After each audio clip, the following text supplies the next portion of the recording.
Yep. Excellent. Forward is there. Okay.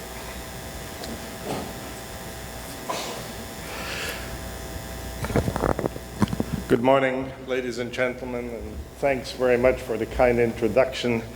And certainly your assistant, Louis, thank you very much for reminding me of my life. I also like to thank the nominators and those that have supported the nomination. I think I would also like to take a second to congratulate the Russia Medal winner, Dr. Lai, who has not just done an excellent job in his research, but made a tremendous presentation today. And as being a student and researcher at ETH, I can see that the future of the university in Zurich is in good hands by acquiring him for future research. It is definitely an honor to be on stage here and addressing you today, but it's also a humbling experience to follow on the stage with people that are well-respected rock engineers around the world, Nick Barton and Charles Fairhurst being in the audience today. As you learned, the Muller Award is in memory of Professor Dr. Leopold Muller, who had a vision that rock engineering or rock mechanics should be advanced to a science about 50 years ago. And as an enthusiastic proponent of the International Society of Rock Mechanics, has since then influenced many people, many engineers around the world. And I would say rock engineering and rock mechanics has not just become a science, as we just experienced in the previous lecture, but it also has become a mature discipline of engineering that I think has a tremendous impact on the world, and it goes right back to the vision of Professor Leopold Muller. When you challenged was giving a lecture in the name of Professor Muller, you ask yourself, what would he say today, or what would he conclude that has been achieved over the last 50 years, and where do we need to go? And I just have on the screen a few words that he had written in the book Felsbau. At the time, he was questioning the use of intuitism and felt it was necessary to put a scientific approach to rock mechanics. I think today he would say that rock engineering has evolved and we have made tremendous progresses, but there is always opportunity for improvement, and as a matter of fact, as we go to larger excavations, deeper excavations, we're challenged and we cannot rest on common practices that have worked in the past. We have to use the new knowledge and advance the state of the art in terms of better and best practices that lead to safer and more economic solutions. And today I will particularly speak about solutions in underground excavations. So the storyline of my presentation today is rather simple. If we want to do robust rock engineering, we need to respect the geology. It has to be practical so it can be constructed, and it has to lead to safe and efficient ground control measures when we build underground excavations. To do this, we have to correctly interpret the rock mass so we understand the failure mechanism. We have to use state-of-the-art knowledge to eliminate deficiencies in previous approaches, and therefore move to better or best practices so that we can manage old and new challenges. The details, the technical details may be complex, but the storyline is rather simple, and I think it rings true in many other disciplines. For example, and I won't be talking about tailings dam stability, but certainly common and standard practices are simply not acceptable in the future.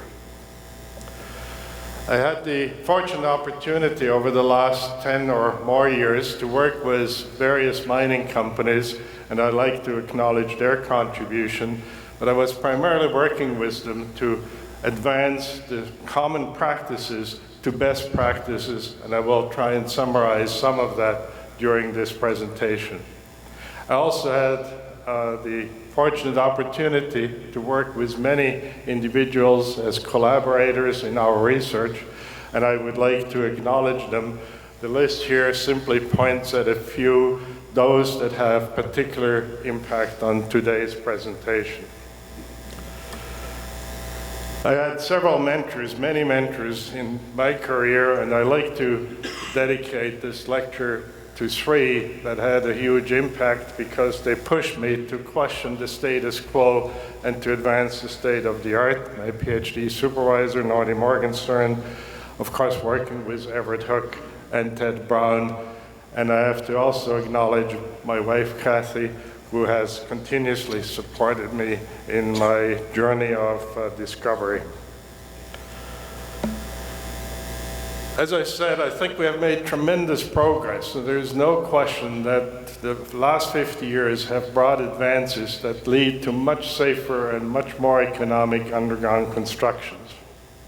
However, as well as the pictures show here, there's still challenges that we have to manage, and I believe it has to be managed by giving up on some common practices and move to better and best practices.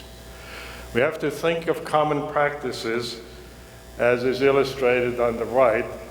They may, or they likely are flawed, have some deficiencies, and because of this, the solutions are ineffective. We have to make hypotheses of what could be wrong and what needs to be improved, then have to verify them and arrive at better practices than what we have done in the past. The details of my contribution are in the proceedings and also in the 13th ISRM online lecture, as well as on previous lectures that you can download, as well as the Rockbridge Support Reference Book that can be downloaded from the Mirarco website for free. Today, because of time limitations, I will try and focus on three elements that I think have many opportunities and benefits from advancing to better and best practices. First, I'd like to talk about the behavior of underground excavations, briefly touch on issues of rock mass characterization, and then finish my presentation by talking about deformation-based support design, which I think for many underground excavations is a fundamental shift in design. The first step in good underground engineering is to anticipate what the failure mechanism is, what the behavior of an excavation could be. In other words, we have to design to fit the rock rather than hope that the rock fits our design. Quite often, design models are used without thinking of what is actually going to happen underground, and the first step is to establish the failure mechanism. So the design steps include problem definition, figuring a model that fits the problem, selecting the engineering design parameters, and then establishing what the safety margins are and what are the best solutions. In slope engineering, we follow that procedure typically by identifying what is the failure mode, for example, failure mode by circular slip. We then try to define what are the most appropriate rock mass properties, and over the years we have realized that cohesion and friction is mobilized as the rock is deformed, and therefore are relying on strain weakening models. And then we calculate in some form what the factor of safety is, what the critical volume is that is involved, and therefore can come up with solutions or mitigation measures for the slope stability.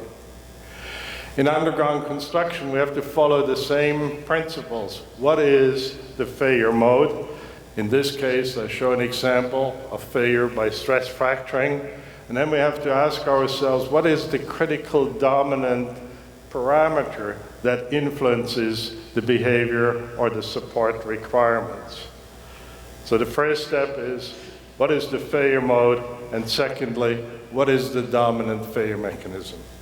As I will illustrate on examples as we go through the lecture, one of the dominant failure mechanisms and behavior modes is that the rock mass, when stress fractured, bulks. It increases in volume, and because it can only move in one direction, it moves into the excavation, and it provides large deformations. When we have a depth of failure of a certain dimension, the bulking rock leads to huge deformations and potential collapse, as illustrated in this example.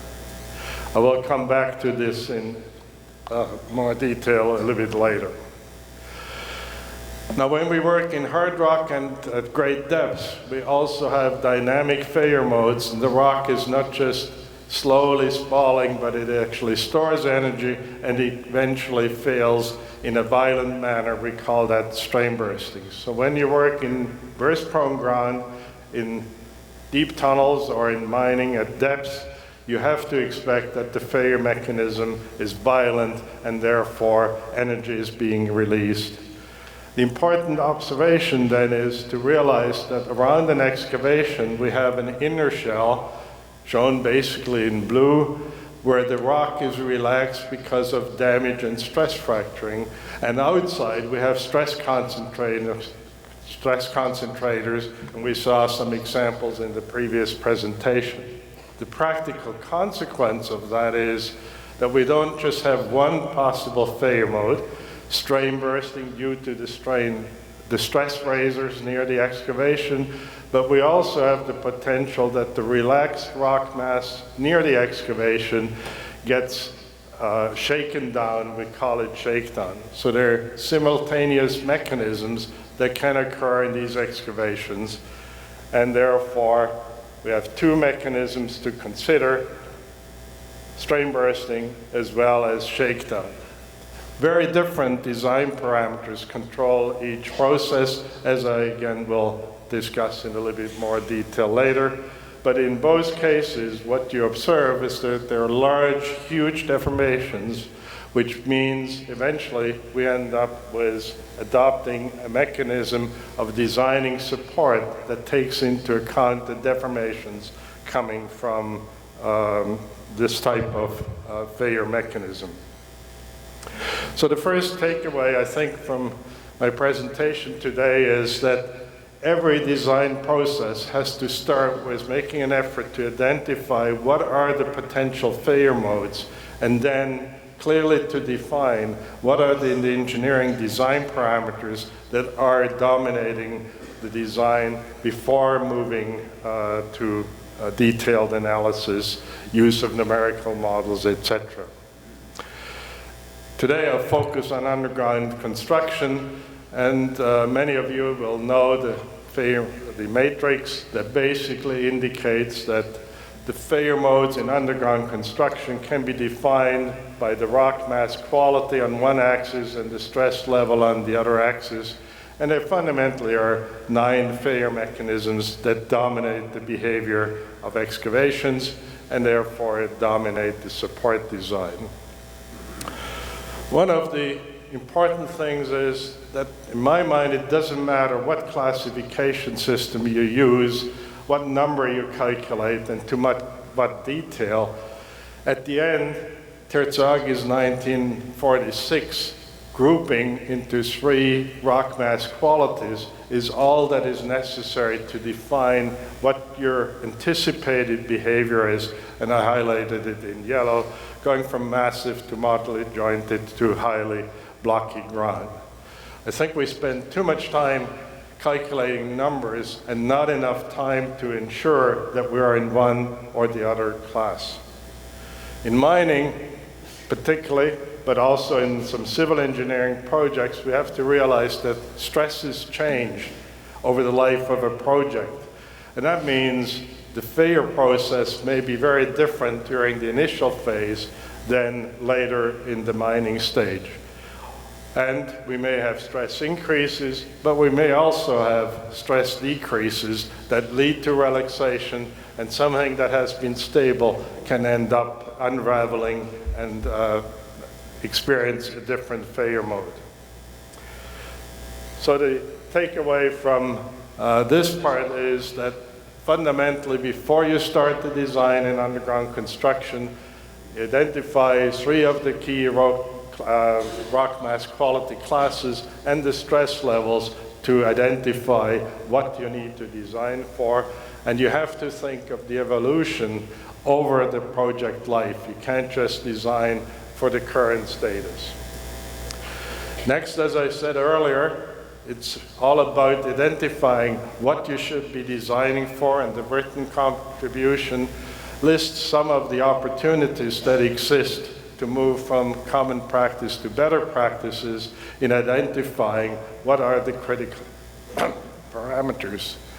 Today I'll just talk about dynamic examples to illustrate some of the potential opportunities in moving forward by better identifying the relevant engineering design parameters.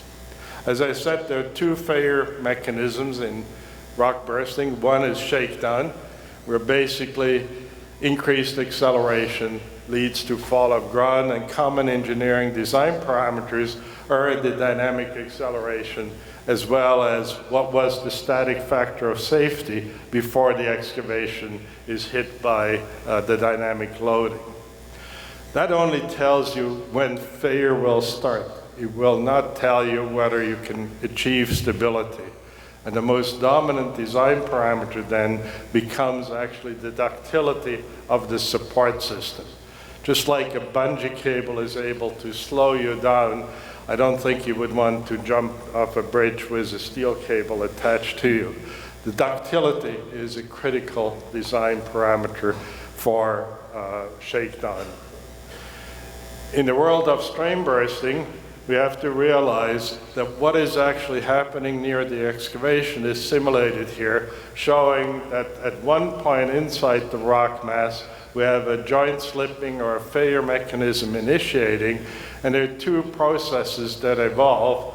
At the bottom, you see that the rock mass is fracturing to greater depths, and as a consequence, you have a bulking process, a volume increase that leads to horizontal displacements. The images that I showed earlier, overlapping, basically show what happened behind that wall. You had an explosion of the rock mass. It increased in volume, it led to bulking, and therefore to velocities of rock and shotcrete ejection. Another thing that is important on this picture is to actually realize when you look at the velocity profile, the highest velocity is not at the surface where you experience the ejection, it is actually inside the rock mass. So your support system, the reinforcement, the anchors get loaded, dynamically loaded inside the rock mass. So if we look at the critical design parameters for dynamic failure, and we look at what commonly is done by looking at the ground motions as being a key design parameter, we have to realize that actually the vulnerability of an excavation, how close it is to failure, is much more important, and therefore factors like stress level, the stored strain energy near the excavation, the loading stiffness on how much deformation is imposed, and again, the support ductility become the critical design parameters. So in the dynamic world, in almost all of the potential failure mechanisms of excavation, we have to consider shakedown potential, and in highly stressed area, we have to take into account that excavations are more or less vulnerable to damage. So the takeaway of this part is that shakedown, like unraveling, has to be always part of the design process, but best practice has to take into account how vulnerable an excavation is before it is loaded or dynamically loaded, and the potential energy that comes from the failure near the excavation has to be taken into account. common practices that are ground motion centric, and I wrote books and papers about that in the past, are simply no more adequate to properly design underground excavations. So let me briefly move to 2 points related to rock mass characterization. And again, if you look at Muller's writing, you realize that he felt that there was a need, and I think there is still a need, to end up with better means of rock mass or rock strength determination practices to come up with the rock mass strength. Time does not allow me to go into great detail, but there are 2 points that I like to leave with you. The first one is there is too much effort in collecting numbers without a purpose or without careful analysis. And we can take an analog from mining in the mineral resource definition. If you want to get money for an ore body, you have to prove that the ore body exists. You have to go from inferred to probable to proven. And what that means is you make some assumptions and then you gradually replace the assumptions by facts. And I think in site characterization, we do not follow a systematic way of defining what is the assumption, how do I eliminate the assumption so that I have facts on which I design. I think many situations of claims in tunneling, etc., is because it's not properly defined what is assumed, inferred, and what is actually proven, and at the end there is a battle about change of conditions, which was very well known of not being well established. The second point is that my experience has told me that the rock mass strength in general gets underestimated when we follow common practices of rock characterization. As a matter of fact, the strength gets underestimated by a factor of 2 or more. And I discussed that in detail in the online lecture, but there are basically 3 reasons for it, and they are that when the rock mass is confined at depth, you have a strengthening effect due to interlock that is much greater. The failure process has to include failures or intact rock, as well as the geometric bulking generates more resistance and therefore strengthens the rock mass. For my world of strength determination, which in collaboration with Everett Hook, led to the use of the GSI equations for strength determination, the lesson is you have to understand the limits of those equations, and the bottom line is very simple. The assumption behind the method is that blocks can move and rotate, and therefore the equations are only applicable to rock mass quality 2 and 3, and they are not applicable when you have massive modularly jointed rock where you have no block mobility in the design.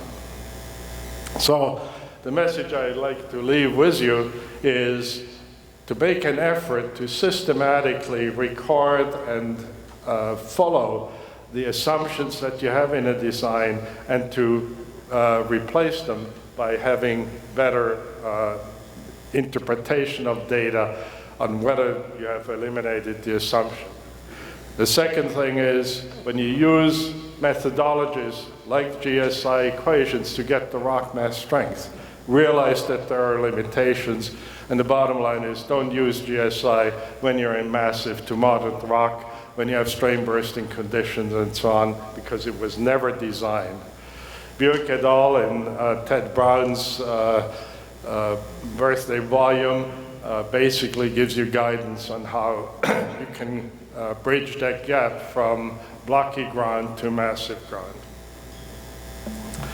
This brings me to the last topic that I like to address today, and that is ground control and how to better design support systems and what we need to do to move away from common practices to select support systems.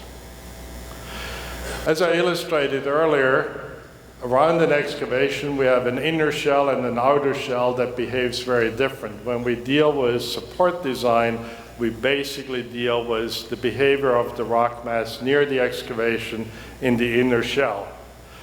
And the dominant process in the inner shell, shown in blue, is that we have bulking, we have stress fracturing mechanisms, and the effect is that the failure envelope is actually depressed and failure can occur much more rapidly. In the following, I focus on that zone where stress fracturing, strain bursting, swelling potential, slaking potential, and so on, is influenced by the brittle failure mechanisms around the excavation. I've many times used the term bulking, and there is a picture is worth 1,000 words. Here you see an example of stress fractured rock above vent raise, and you see that the deformation is into the excavation, over 4 meters, about 40 centimeters of deformation. That means the stress fractured rock, even so it's still tight, has bulked by 10%. 1 meter moves in 10 centimeters into the excavation. And it was mentioned earlier in the Muller Award lecture, I presented the bulking charts that you see on the right, and this image is just one example on the bulking chart, 10% of bulking. The most important factor about bulking is that it is driven. Bulking is driven by tangential straining. When you have stress fractured rock near an excavation, it won't move unless you deform it. And around excavation, the tangential stress or tangential strain is the driver of the bulking process. And so when we look at the bulking chart as a function of support, confinement, in a developing tunnel, we have relatively small bulking, but when we're in mining where we have more tangential straining as the extraction ratio goes up, you have much more significant bulking process. So if we look at an example assuming 1.5 meters of broken rock, supported is a standard support of 0.1 MPa. While you drive the tunnel, you will have maybe 2.5% bulking and a modest 38 millimeters of deformation. However, when mining influences the same rock, the same excavation, at the same depth of failure, you accumulate more strain, and therefore the bulking process goes up to 8% or 120 millimeters. The support system that we use has to survive the transition from the initial to the final condition.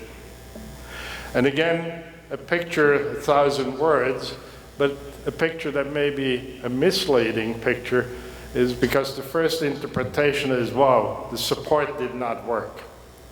No, in this example, it is not that the support did not work, but it is that the tangential straining was excessive, and because of this, the rock mass was allowed to bulk much more than we should allow it, and therefore the first axiom of support design or deformation-based support design is to eliminate the drivers of the bulking process.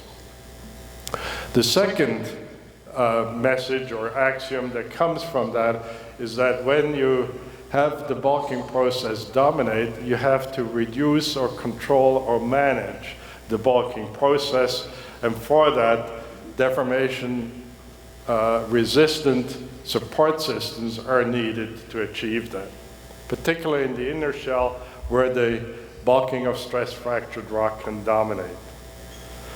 So in my view, we have to move to deformation-based support design simply because we are forcing large deformations on our support systems, and we need ductile, flexible support. We have developed a simple model, much simpler than what we saw in the Russia medal, to try and establish what is the dependence of support capacity, support system capacity, as a function of deformation. And the model shows that as we deform the support, the load capacity increases first, and then as individual components fail, it decreases, and eventually the system fails. So for the example of mesh reinforced rock with shotcrete and rebar, we have a development of load capacity over deformation, And from a dynamic perspective, we have a development of the energy capacity in the black line that is being developed as the support is deformed until you reach the limit and it fails. But what is most importantly shown on this graph is that the remnant capacity, the capacity that is available at some deformation, is shown in red, and it actually decreases. So if we're designing for a rock burst or any condition later in the deformation process, we don't have the full capacity available. We only have the remnant capacity available. So when we design support, we cannot think of what is the installed capacity. We have to think of what is the capacity if and when it is needed, both in load and in energy dissipation capacity. So best practice in support design is not comparing the best possible installed capacity with demands. It is the capacity that is available after some deformation has occurred. Let me illustrate this on an example of a strain burst, and here I'm assuming that I have a certain remnant capacity for the support system that I showed, and I have a strain burst that occurs after already 65 millimeters of deformation has occurred.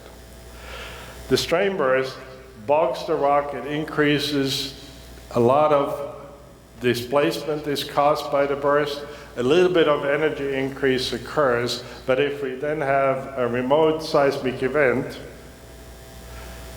in this example, magnitude 3 at 30 meters, we add energy, but we also deepen the failure and add a little bit more displacement. The end result is that the capacity that is available at the time when the burst occurs is not the original capacity that we have calculated. It is the remnant capacity, which in this case is less than 50% of what we think we have available if we assume it is the installed capacity. So economic benefits and safety can be improved by moving to a deformation-based approach where you look at where are you in the stage of the support system and what is your availability. And of course, it then asks the question, how do you achieve that in practice so that you have sufficient capacity leaving? And by looking at what people have done in Leonardo da Vinci's time, they have built gabions of broken rock to create deformable support systems, and we still use that methodology today. And if we go back 50 years, Lang has well recognized that if we use reinforcement of broken rock, we can build strong support arches, as is illustrated in his experiment that he did more than 50 years ago, and he developed methodologies for what is the length to spacing ratio and so on the principle of building support arches. When we deal with large deformations, we actually have to build strong and deformable arches. The one that you saw in the last picture is not deformable. So how do you build deformable arches? Is basically by stealing the concept of the gabion. You build a support system that has robust retention, so broken rock cannot fall out. You nail the rock together by creating a dense pattern of bolts, and you create the gabion of about 25 tons that is holding together and then can deform and maybe is held by yielding or deformable anchors for two fundamental purposes. One is to resist the tangential deformation that wants to bulk the rock mass, and the second one is to provide confinement. And the written version shows you that that confinement of a gabion is much, much higher than what the individual support components can provide. Our colleague, Dr. Chu, took my thinking on deformation-based support design and gabions to heart, and he actually built gabions, and he built a liner of gabions. Two different types of gabions. circular gabions and kind of square gabions, and he built the liner and then loaded it and showed that by statically loading with 65 to 75% steel compared to a comparable reinforced concrete lining, he ended up with the same kind of deformations because he made the rock work. From a dynamic perspective, it is even more important what they have done lately, and that is to demonstrate the ability of gabions to dissipate, or a liner of gabions to dissipate energy. And this is illustrated on the left by an impact test on a reinforced concrete, which of course, because it's stiff, it gets instantly destroyed. And on the right, you see the example with the same impact load on a gabion structure that is mobilizing the deformation capacity of the reinforced rock around the excavation. The test results show that the system on the right is able to dissipate more than 100 times the energy that the stiff reinforced support system on the left has shown. Just showing the same mechanism again, it is very interesting to see how the deformability is actually dissipating the entire energy from the impact. So from a practical perspective, I conclude that when we deal with large deformations, we can adopt the gabion concept from stress-fractured rock to squeezing ground. The key element is we need to develop successful gabions that are elements in the rock that develop the ability to arch the stress and provide confinement. If we succeed, we have an excavation that performs very well. If we fail, we have the disaster on the right. Of course, in squeezing ground tunneling, that concept has been well respected, that we need to allow the rock to deform, but I think what is undervalued and in the design process not fully realized is that the individual panels of gabions have to be designed such that they have sufficient tangential capacity as well as radial confinement capacity.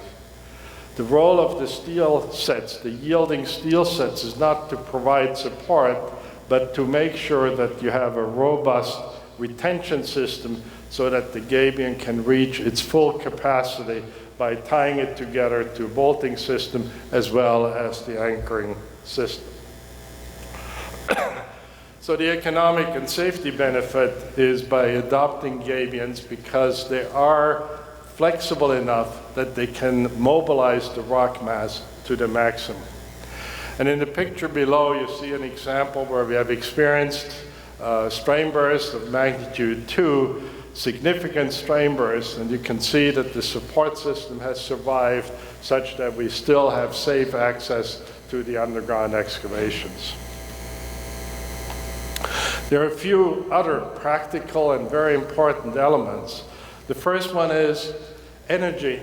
When you design against energy, you can't measure, but displacements you can measure. So when you have a picture as I just showed below, and you have a design model that gives you the remnant capacity of the support system, it actually tells you what is the factor of safety that you have left in the support system at a certain stage of the operation.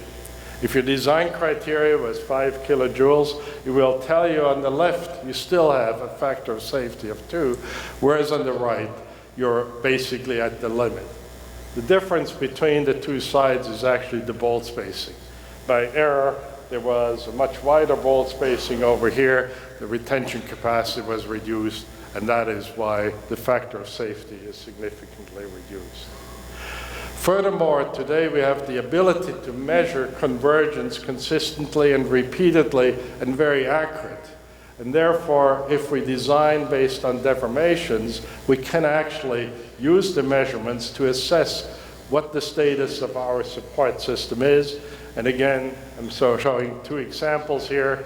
The right wall in green has very little deformation, therefore is at almost 100% of the holding capacity and a slightly reduced energy dissipation capacity, whereas the left side is basically at the limit with only 20% of capacity left.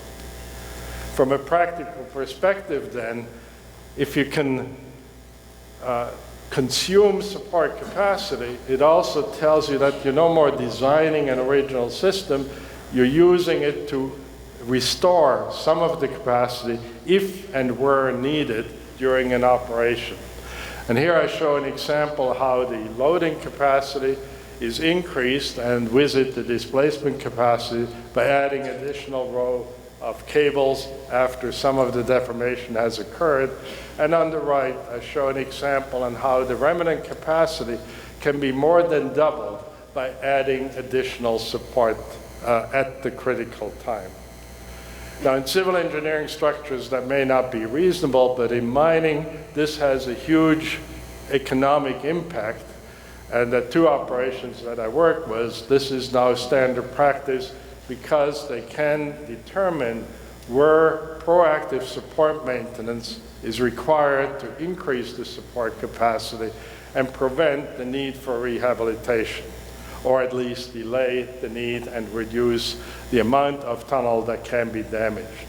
Proactive support maintenance, therefore, has become a very cost-effective means to maintain stability in deep mining operations.